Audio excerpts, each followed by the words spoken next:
आज के GK class में सब संगवारी मन ला जय जोहार, जय छत्तीसगढ़। संगवारी हो यदि आप मन CTAT, CGTAT, CG सेट के तैयारी करत हवा तो हमारे यूट्यूब चैनल ला सब्सक्राइब जरूर करा। काबर कि मैं आप मन के लिए पुराना प्रश्न पत्र लेके आहा जो कि आप मन के परीक्षा की दृष्टि से बहुत फायदेमंद हो सकत है। तो चला संगवारी हो शुरू करतन आज के जीके क्लास। दोस्तों अगला प्रश्न है, वैयक्तिक भिन्नताओं को समझने का प्रयत्न सबसे पहले किसके द्वारा किया गया? तो दोस्तों ऑप्शन ए है गाल्टन और बी में है जेम्स ड्रेवर और ऑप्शन सी है स्किनर और डी में है टाइलर। दोस्तों इसका राइट आंसर होगा गाल्टन के द्वारा। तो अगला प्रश्न है, सिगमंड फ्रायड के अनुसार पुत्री में पिता के प्रति निम्नलिखित में से कौन सी मानसिक ग्रंथि पाई जाती है? तो दोस्तों इसका राइट आंसर होगा इलेक्ट्रा, ऑप्शन बी। दोस्तों अगला प्रश्न है, ऐसी भाषा को शिक्षा का माध्यम बनाना चाहिए? तो दोस्तों इसका राइट आंसर होगा ऑप्शन ए, जिस पर जनसाधारण का आधिपत्य हो। तो दोस्तों अगला प्रश्न है, विशिष्ट आवश्यकता वाले बच्चों के अध्ययन हेतु कौन सी व्यूह रचना उपयुक्त होगी? दोस्तों इसका राइट आंसर होगा ऑप्शन सी, सहपाठियों द्वारा अनुशिक्षण तथा सहकारी अधिगम। तो दोस्तों अगला प्रश्न है, बालकों के बौद्धिक विकास की 4 विशिष्ट अवस्थाओं को किसने बतलाया है? तो दोस्तों इसका राइट आंसर होगा पियाजे ने, ऑप्शन बी। तो दोस्तों अगला प्रश्न है, शिक्षा के स्तर को उच्च करने के लिए क्या किया जाना उचित होगा? तो इसका राइट आंसर होगा ऑप्शन डी, छात्रों का सतत मूल्यांकन जरूरी है। तो दोस्तों अगला प्रश्न देखते हैं, शिशु के जन्म के कुछ समय बाद ही यह निश्चित किया जा सकता है कि भविष्य में उसका स्थान क्या है, यह परिभाषा किसकी है? तो दोस्तों इसका राइट आंसर होगा एडलर, ऑप्शन बी। दोस्तों अगला प्रश्न है, कौन सा कथन मानव विकास के संबंध में गलत है? तो इसका राइट आंसर होगा शक्ति और गति, ऑप्शन ए। तो अगले प्रश्न में जाते हैं, सतत एवं व्यापक मूल्यांकन का उद्देश्य नहीं है? तो इसका राइट आंसर होगा ऑप्शन ए, अध्यापन एवं अधिगम प्रक्रिया को शिक्षक केंद्रित कार्यकलाप में बदलना। अगला प्रश्न है, श्रवण बाधित बच्चों के लिए शिक्षा व्यवस्था के क्षेत्र में किसका नाम उल्लेखनीय है? तो दोस्तों इसका राइट आंसर होगा हेलेन केलर, ऑप्शन सी।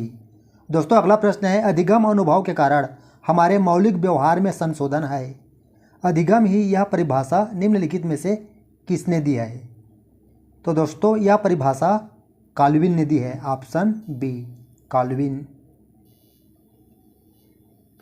अगला प्रश्न में जाते हैं, बालकों में अधिकतम अधिगम प्रसार हेतु कौन सा कारक आवश्यक है? दोस्तों इसका राइट आंसर होगा ऑप्शन डी, अध्ययन के प्रति वैयक्तिक रुचि। और ऑप्शन अगला प्रश्न है, क्रिया की सफलता से संतोष एवं असफलता से असंतोष होता है, यह थार्नडाइक के किस नियम को बतलाता है?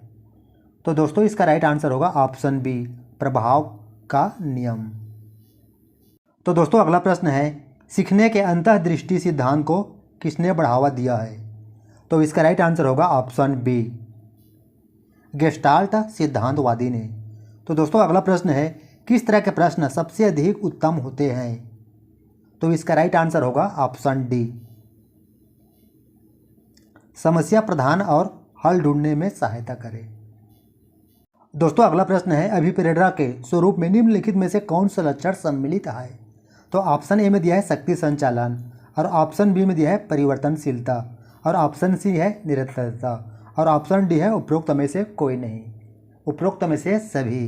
तो दोस्तों इसका राइट आंसर होगा उपरोक्त में से सभी। अगला प्रश्न है, बुद्धि एवं व्यक्तित्व में वंशानुक्रम की क्या भूमिका है? तो दोस्तों इसका राइट आंसर होगा ऑप्शन ए, महत्वपूर्ण भूमिका है। दोस्तों अगला प्रश्न है, बुद्धि एवं बुद्धि परीक्षण के महत्व का निम्नलिखित में से किस कथन से पता चलता है? तो इसका राइट आंसर होगा ऑप्शन डी, उपरोक्त सभी से।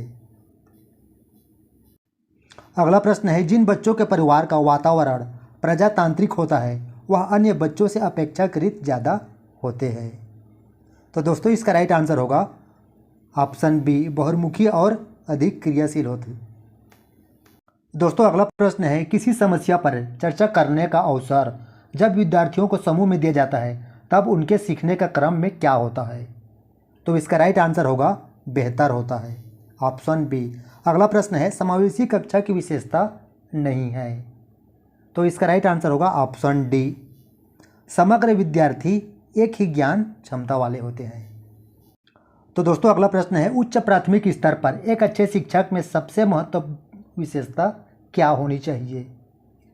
तो दोस्तों इसका राइट आंसर होगा ऑप्शन डी, शिक्षण पद्धतियों के ज्ञान की दक्षता। तो अगला प्रश्न देखते हैं, यदि आपकी कक्षा का कोई विद्यार्थी विद्यालय में होने वाले हर गतिविधि के विषय में जानने को उत्सुक रहता है तो उसके विषय में आपके विचार होंगे। तो इसका राइट आंसर होगा वह सृजनशील विद्यार्थी होगा। तो दोस्तों अगला प्रश्न है वायक्तिक तथा वातावरण से संबंधित कारकों का प्रभाव अधिगम पर किस अवस्था तक पड़ता है? तो दोस्तों इसका राइट आंसर होगा संपूर्ण जीवन तक पड़ता है।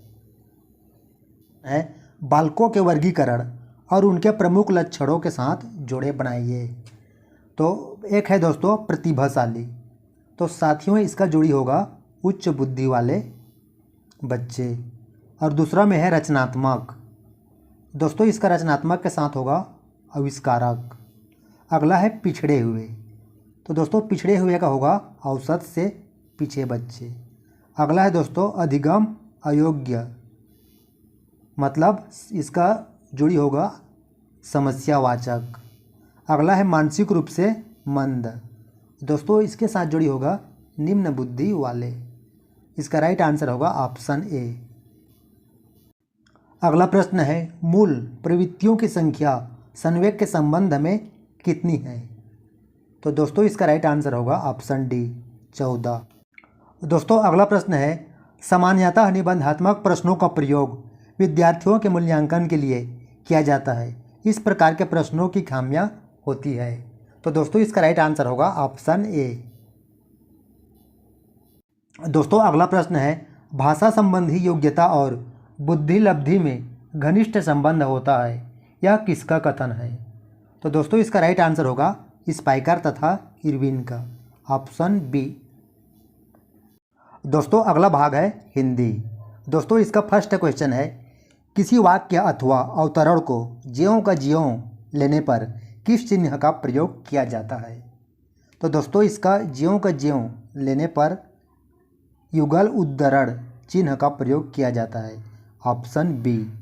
क्या है? युगल उद्धरण चिन्ह।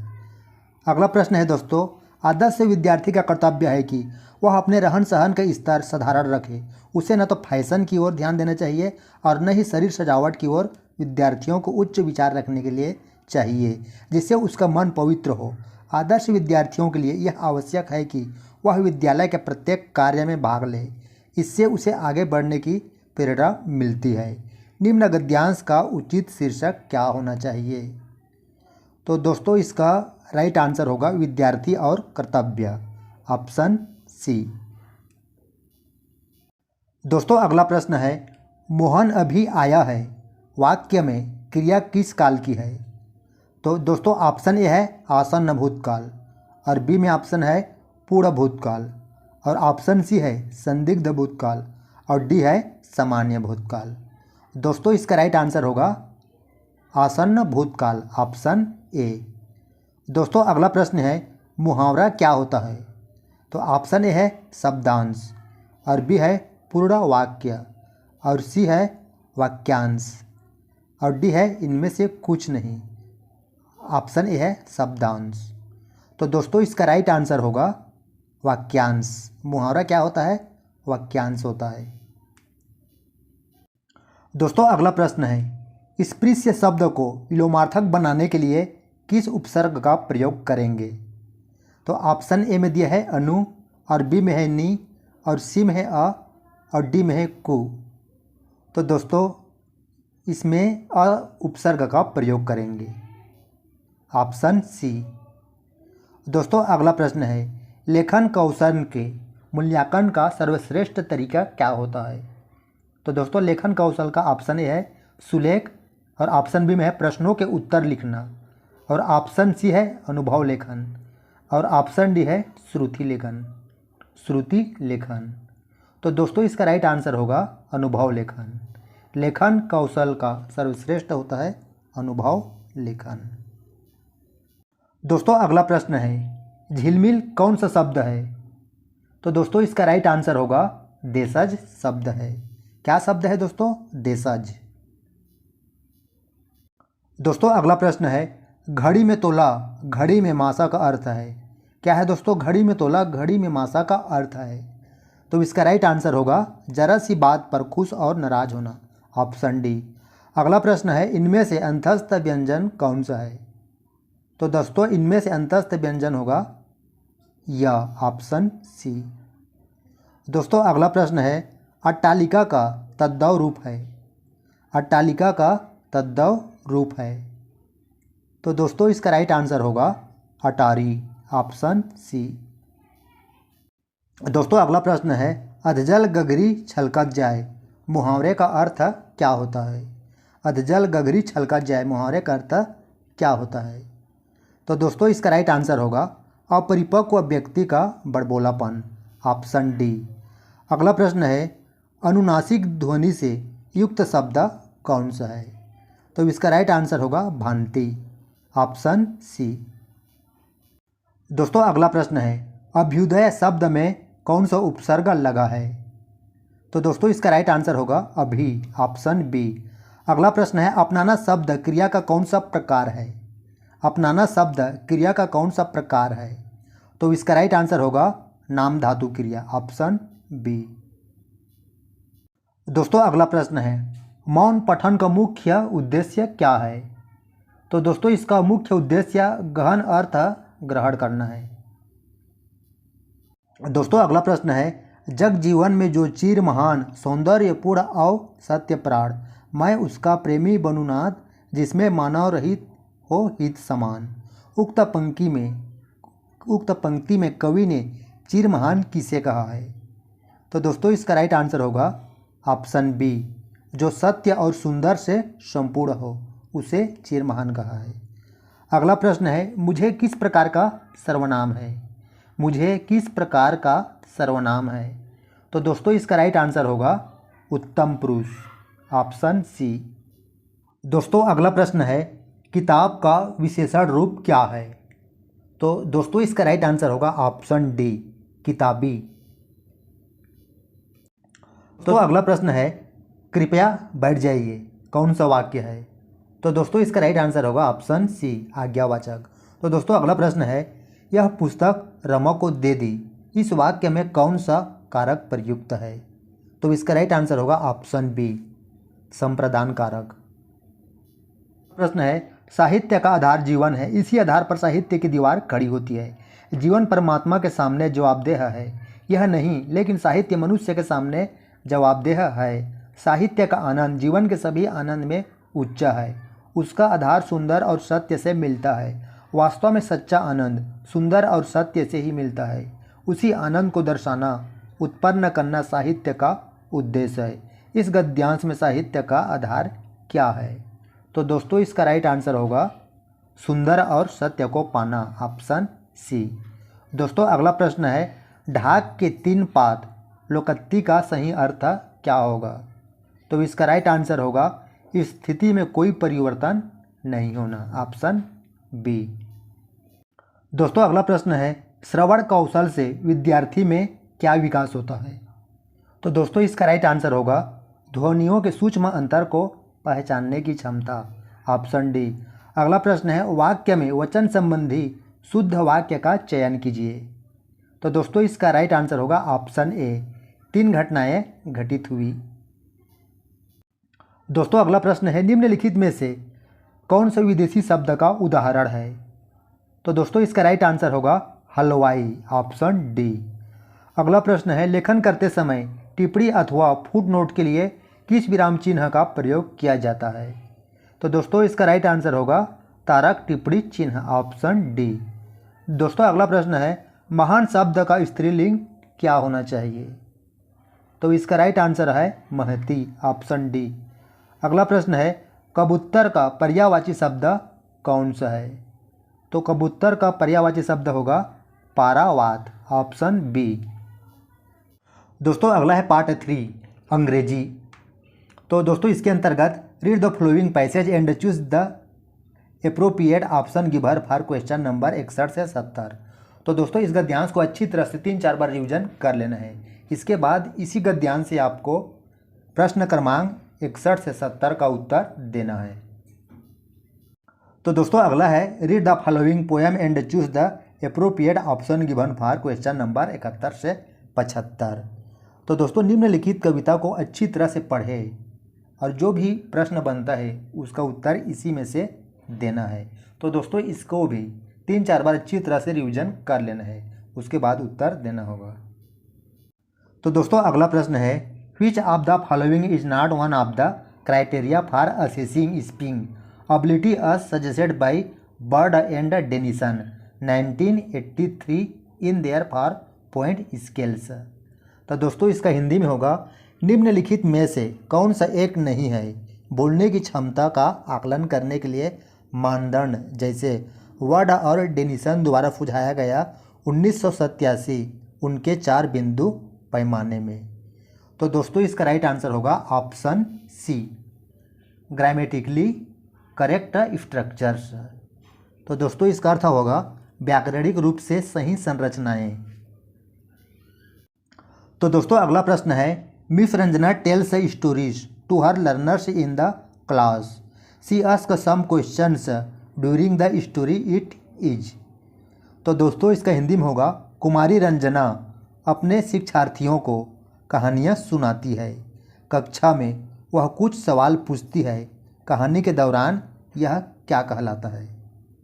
तो दोस्तों इसका राइट आंसर होगा ऑप्शन ए व्हाइल लिसनिंग एक्टिविटी सुनते समय की गतिविधि।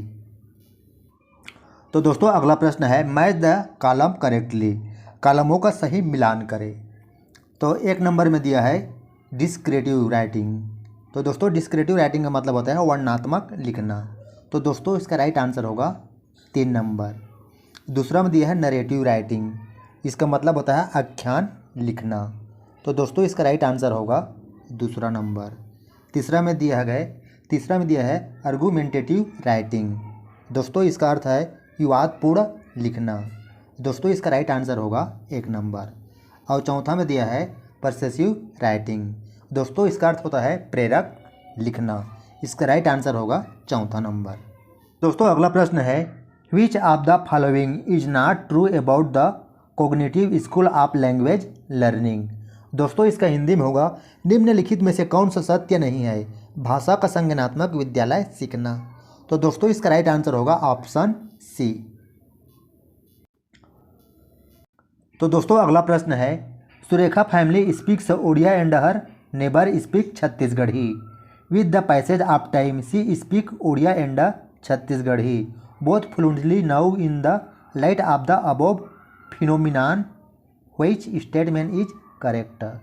तो दोस्तों इसका हिंदी में होगा सुरेखा का परिवार उड़ीसा भाषा बोलता है, पड़ोसी छत्तीसगढ़ी बोलते हैं।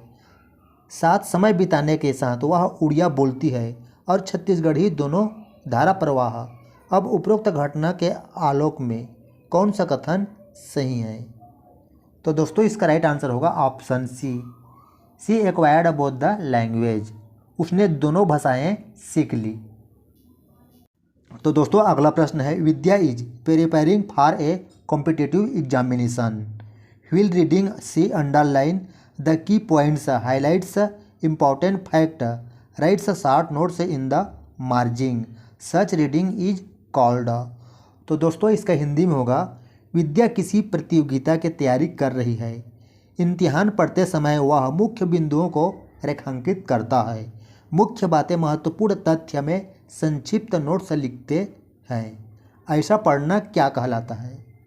तो दोस्तों इसका राइट आंसर होगा ऑप्शन सी इंटेंसिव रीडिंग। दोस्तों अगला प्रश्न है which of the following is not included in the progress testing. इसका हिंदी में होगा निम्नलिखित में से कौन सा शामिल नहीं है प्रगति परीक्षण में। तो दोस्तों इसका राइट आंसर होगा ऑप्शन डी। तो दोस्तों अगला प्रश्न है mister Deepak find a slow learner in his class which of the following actions must he take to bring the learner in the main streams. तो दोस्तों इसका हिंदी में होगा, श्री दीपक को उनमें धीमी गति से सीखने वाला व्यक्ति मिला। कक्षा निम्नलिखित में से कौन सी क्रिया उसे शिक्षार्थी को अंदर लाने के लिए क्या करना चाहिए मुख्य धारा में। दोस्तों इसका राइट आंसर होगा ऑप्शन सी। तो दोस्तों अगला प्रश्न है Khalistan. The teaching of grammar is neither necessary nor sufficient for learning a second language that is not necessary is proved by the first language learners success without it that is not sufficient is proved by the second language learners lack of success whose preposition in this. तो दोस्तों इसका right answer होगा व्याकरण की शिक्षा न तो है, सीखने के लिए न तो आवश्यक है और न ही पर्याप्त है। द्वितीय भाषा यह आवश्यक नहीं है, प्रथम भाषा सीखने से सिद्ध है, इसके बिना सफलता वह पर्याप्त नहीं है। द्वितीय भाषा से सिद्ध होता है, शिक्षार्थी की सफलता की कमी, यह प्रस्ताव किसका है। तो दोस्तों इसका राइट आंसर होगा ऑप्शन डी। तो दोस्तों अगला प्रश्न है विच of the following is not true about A cloud based language lab. दोस्तों इसका हिंदी में होगा निम्नलिखित में से कौन सा सत्य नहीं है एक क्लाउड आधारित भाषा प्रयोगशाला। तो दोस्तों इसका राइट आंसर होगा ऑप्शन बी। तो दोस्तों अगला प्रश्न है mister Kamal ask the learners to learn a poem by heart and recite the exercise aims to. तो दोस्तों इसका हिंदी में होगा श्री कमल शिक्षार्थियों से सीखने के लिए कहते हैं कविता कंठस्थ करें और सुनाए, इस अभ्यास का उद्देश्य क्या है। तो दोस्तों इसका राइट आंसर होगा ऑप्शन बी। तो दोस्तों अगला प्रश्न है in a elementary class while teaching speaking which of the following must be avoided. दोस्तों इसका हिंदी में होगा प्रारंभिक कक्षा में पढ़ाते समय बोलना निम्नलिखित में से कौन सा होना चाहिए, बचे रहे। तो दोस्तों इसका राइट आंसर होगा ऑप्शन सी। तो साथियों अगला प्रश्न है test of English as a foreign language or the international English language testing system are the example of. तो दोस्तों इसका राइट आंसर होगा विदेशी भाषा के रूप में अंग्रेजी का परीक्षण या अंतर्राष्ट्रीय अंग्रेजी भाषा परीक्षण प्रणाली है के उदाहरण है। तो दोस्तों इसका राइट आंसर होगा ऑप्शन ए। दोस्तों अगला प्रश्न है which school of thought in the realm English language learning see the error as the part of learning process. दोस्तों इसका हिंदी में होगा किस विचारधारा के अंतर्गत आता है अंग्रेजी भाषा सीखना देखे, सीखने के प्रक्रिया के भाग के रूप में त्रुटियां। तो दोस्तों इसका राइट आंसर होगा ऑप्शन बी। तो दोस्तों अगला प्रश्न है Roshan can speak English and Telugu while speaking in English he sometimes use the word of Telugu this phenomenon is called. तो दोस्तों इसका राइट आंसर होगा ऑप्शन ए कोड मिक्सिंग। दोस्तों अगला है पार्ट ऑफ 4 चौथा भाग सामाजिक विज्ञान। तो इसका फर्स्ट क्वेश्चन है सम्राट अशोक ने पहली धर्म यात्रा निम्नलिखित स्थान पर की थी। तो दोस्तों इसका राइट आंसर होगा ऑप्शन ए बोध गया। अगला प्रश्न है अकबर ने अपने शासन के 24वें वर्ष पैमाइश पर आधारित नई राजस्व व्यवस्था प्रारंभ की थी, उसका नाम क्या था। दोस्तों उसका नाम था दहशाला, ऑप्शन डी। अगला प्रश्न हम जाते हैं निम्नलिखित किस संत को गौरांग महाप्रभु कहा जाता था। तो इसका राइट आंसर होगा चैतन्य महाप्रभु, ऑप्शन सी। अगला प्रश्न है मुसलमान प्रजा का इस्लाम नियम के अनुसार सदाचार का निरीक्षण करने वाला मुगल अधिकारी था। तो दोस्तों इसका राइट आंसर होगा मुहतासिब, ऑप्शन सी। दोस्तों अगला प्रश्न है सूफी संत शेख अहमद सरहिंदी किस सूफी संप्रदाय के थे। तो दोस्तों इसका राइट आंसर होगा नक्शबंदी। अगला प्रश्न है किस मराठा पेशवा ने अंग्रेजों के साथ बासिन की संधि 1802 में की थी। तो दोस्तों इसका राइट आंसर होगा बाजीराव द्वितीय।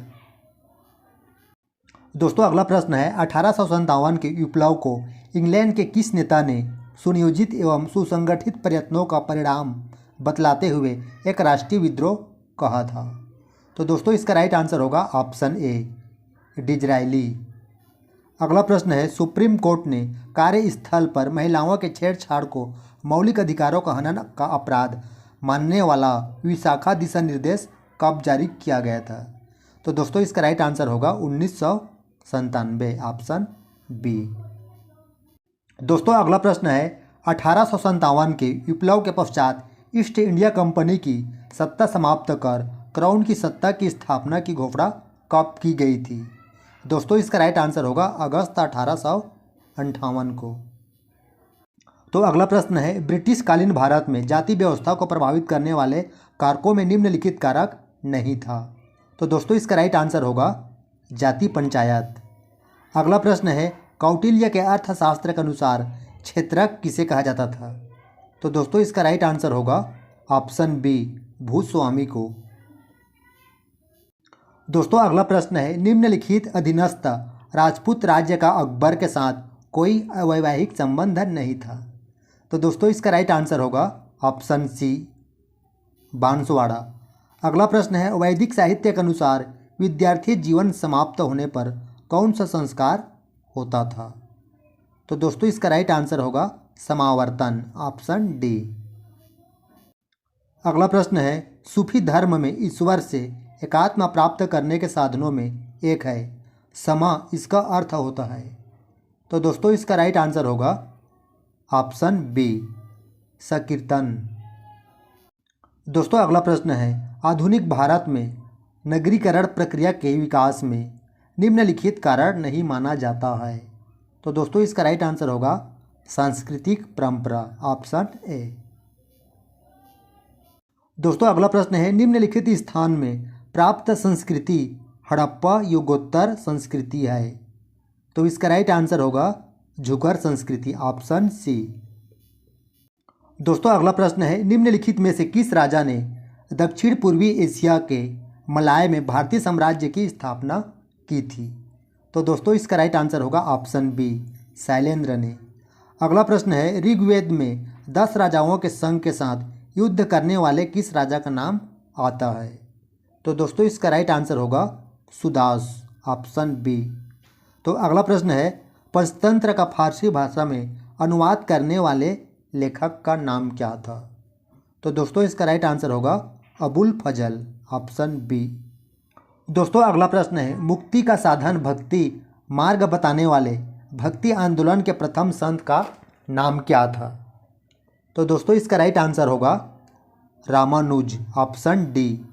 अगला प्रश्न है, ईस्ट इंडिया कंपनी ने समकक्षता के सिद्धांत पर भारतीय रियासतों के साथ समझौता किया था, इस नीति को क्या कहा गया था? तो दोस्तों इसका राइट आंसर होगा सुरक्षा घेरे की नीति, ऑप्शन ए। दोस्तों अगला प्रश्न है, भारत में बाल श्रम नीति के क्रियान्वयन के लिए बाल श्रम उन्मूलन प्राधिकरण कब बनाया गया था? तो दोस्तों इसका राइट आंसर होगा 1994 में। दोस्तों अगला प्रश्न है, ईस्वी सन 453 गुप्त काल में जैन धर्म की धर्म सभा किस स्थान में हुई थी? दोस्तों इसका राइट आंसर होगा ऑप्शन डी, वल्लभी में। दोस्तों अगला है, सम्राट अशोक के इतिहास जानने का मुख्य स्रोत अभिलेख है, उसके अरमाइक भाषा के कितने अभिलेख प्राप्त है? तो दोस्तों इसका राइट आंसर होगा 3, ऑप्शन डी। दोस्तों अगला प्रश्न है, राष्ट्रपति के उच्चतम न्यायालय से सलाह करने की शक्ति का उल्लेख संविधान के किस अनुच्छेद में मिलता है?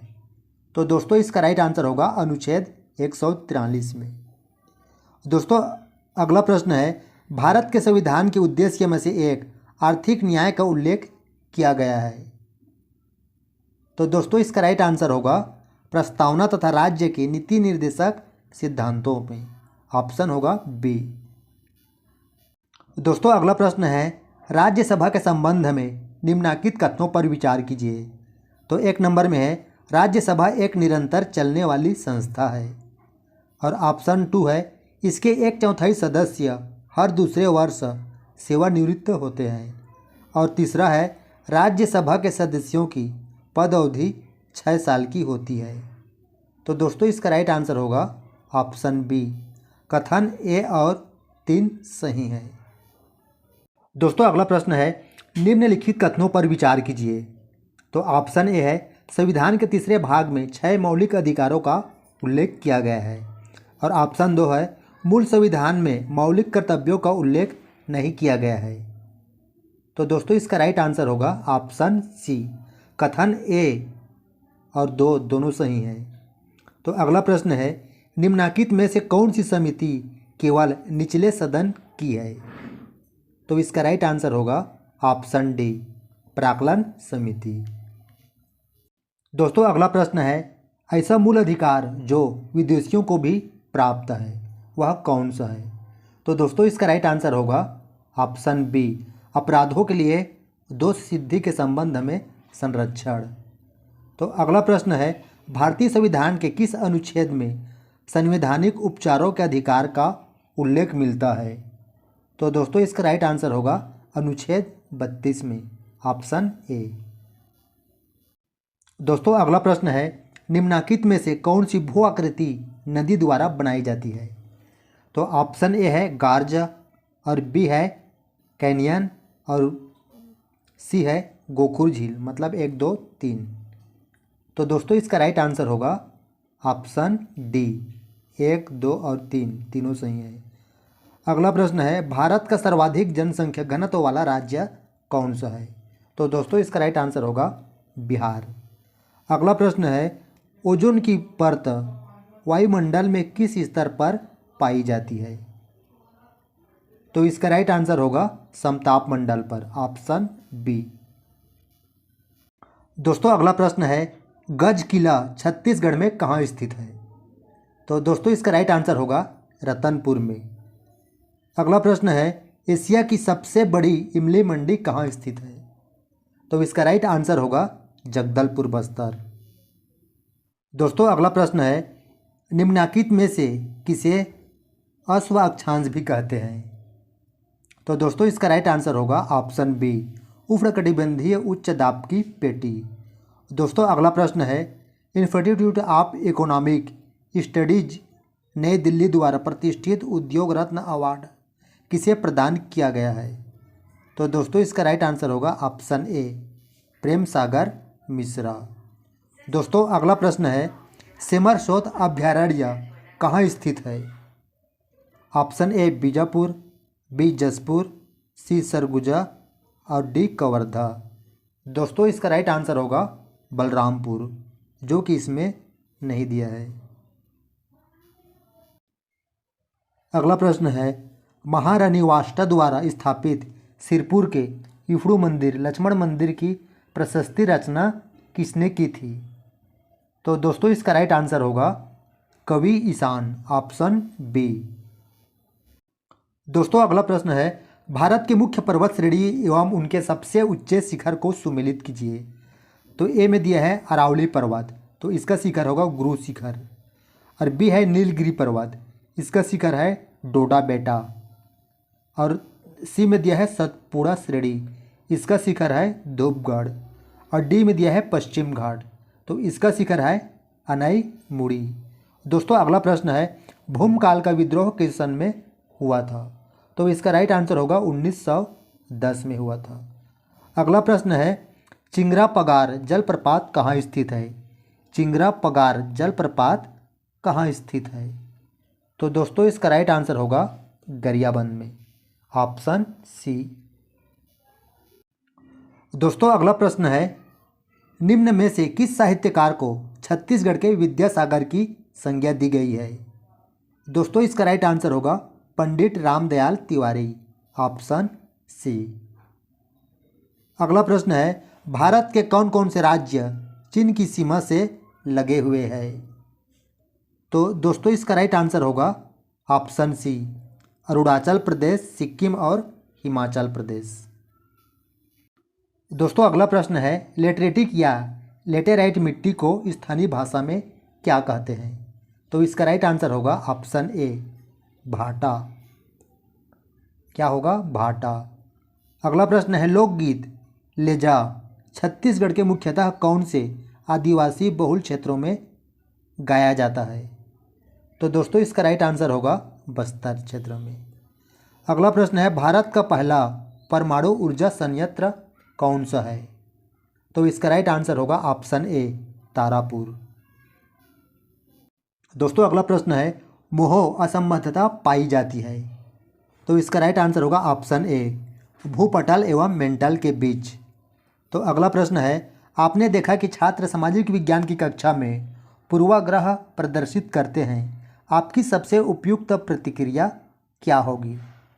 तो दोस्तों इसका राइट आंसर होगा ऑप्शन बी, सामाजिक वास्तविकता के आयामों पर चर्चा का आयोजन करें। तो दोस्तों अगला प्रश्न है, क्या उपयोग करने की अनुशंसा की जाती है जब किसी पाठ्यक्रम के विषय या क्षेत्र में बहुत अधिक जानकारी होती है? दोस्तों इसका राइट आंसर होगा व्याख्यान विधि, ऑप्शन ए। अगला प्रश्न है, कक्षा प्रबंधन की वह तकनीकी जिनमें शिक्षक एक अनियंत्रित छात्र को शेष कक्षा से हटाकर नकारात्मक व्यवहार को दंडित करता है, क्या कहलाता है? तो इसका राइट आंसर होगा टाइम आउट तकनीकी, ऑप्शन सी। दोस्तों अगला प्रश्न है, समूह परियोजनाओं का काम क्या विकसित करने में मदद करता है? तो इसका राइट आंसर होगा उपरोक्त सभी। अगला प्रश्न है, कक्षा में व्यवहारिक शिक्षा के विचार का अर्थ है कि शिक्षा किस प्रकार लागू होनी चाहिए? ऑप्शन ए अभ्यास, बी समाज, और सी है अमूर्त ज्ञान, और डी है असली दुनिया। तो दोस्तों इसका राइट आंसर होगा असली दुनिया। दोस्तों अगला प्रश्न है, एक शिक्षक को सामाजिक विज्ञान पढ़ाते समय किस पर ध्यान केंद्रित करने का प्रयास करना चाहिए? तो दोस्तों इसका राइट आंसर होगा ऑप्शन बी, तथ्यों, मूल्यों और पैटर्न पर ध्यान देना चाहिए। तो दोस्तों अगला प्रश्न है, परियोजना पद्धति किसके व्यवहारिक दर्शन पर आधारित है? तो इसका राइट आंसर होगा ऑप्शन सी, किल पैट्रिक। दोस्तों अगला प्रश्न है, निम्नलिखित में से कौन सी सामाजिक विज्ञान में नई अवधारणा है? तो इसका राइट आंसर होगा ऑप्शन सी, मानव संबंधों और समाज की बेहतरी का अध्ययन करना। दोस्तों अगला प्रश्न है, छात्रों की गुणवत्ता का मूल्यांकन करने के लिए उपयोग की जाने वाली स्कोरिंग गाइड को क्या कहा जाता है? तो दोस्तों स्कोरिंग गाइड को कहा जाता है रूब्रिक। अगला प्रश्न है, नया पाठ्यक्रम शुरू किया जाना चाहिए?